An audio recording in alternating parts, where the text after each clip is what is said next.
मी अरुणा शिंदे, राहणार ओतूर. आणि मला स्वतःला आहे ना मोतीबिंदूचं ऑपरेशन सांगितलं होतं डॉक्टरांनी. 1 महिन्यापूर्वी मी ते अमृत ज्यूस घेतलं आणि पिते पण आणि डोळ्यात पण 4-5 वेळा टाकलं आठवड्यातून.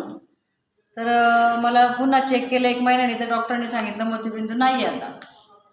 आणि त्याच्या अगोदर मला किडनी स्टोनचा त्रास होत होता 4 महिन्यापूर्वी. तर ते स्टोनसाठी मी काही थोडी औषधं घेतली आणि रियांचा अमृत ज्यूस सतत घेत राहिले.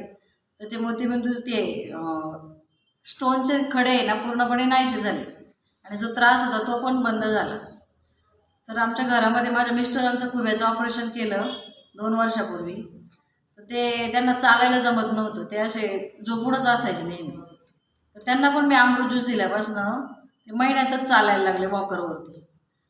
त्यांचं ती जखम भरत नव्हती, ती पण पूर्णपणे भरून आली. त्यांनाही शुगरचा प्रॉब्लेम आहे, ती शुगर पण त्यांची नॉर्मल झाली, माझी पण नॉर्मल झाली. माझाही शुगरचा त्रास आहे.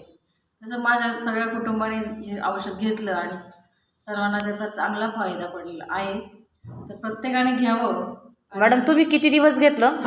मी आता 4-5 महिने पूर्ण कंटिन्यू घेते. ओके. किती महिन्यानंतर तुम्हाला हा रिझल्ट आला? शुगर तर माझी 2-2.5 महिन्यातच माझी शुगर नॉर्मल झाली. आणि स्टोनचं पण माझं 4 महिन्यामध्ये म्हणजे 1 महिन्यातच पूर्ण कंटिन्यू घेतल्यावर स्टोनचं पण बरं झालं. असे 3-4 प्रकारचे आजार मी याने कव्हर केले. बाकीचे केमिकलचे औषधं खाण्यापेक्षा हिरियांचं अमृत ज्यूस घेतलं ना आता फायदेशीर आहे. तसंच प्रत्येकाने घ्यावं आणि आजारमुक्त भारत अभियानमध्ये प्रत्येकाने सहभागी व्हावं. तुम्ही हे जे घेताना प्रमाण किती ठेवलं होतं घेण्याचं? 15-15 ml घेतलं. सकाळी 15 ml, संध्याकाळी 15 ml जेवणाआधी, आणि सकाळी अनुशापोटी 15 ml घेतलं गरम पाण्यामध्ये. संध्याकाळी तुम्हाला काय वाटतं आता हे सगळ्यांना घ्यायला पाहिजे का? हो, सर्वांनी घ्यावं आणि आपले स्वतःचे आजार पूर्णपणे बरे करावे. प्रत्येकाच्या घराघरापर्यंत. प्रत्येकाच्या घराघरामध्ये घर घर रियाज, हर हर रियाज. Okay, thank you.